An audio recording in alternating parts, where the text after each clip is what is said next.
Hey guys, welcome back to our YouTube channel Quick Guide. In today's video, I'm going to show you how you can download or install Acorns app on your mobile phone.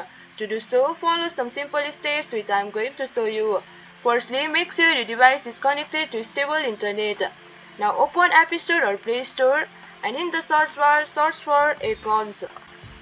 As you can see the application here, Acorns Save and Invest, click on the app and over here click on the install button to install it. It might take some time to get installed depending upon the internet speed.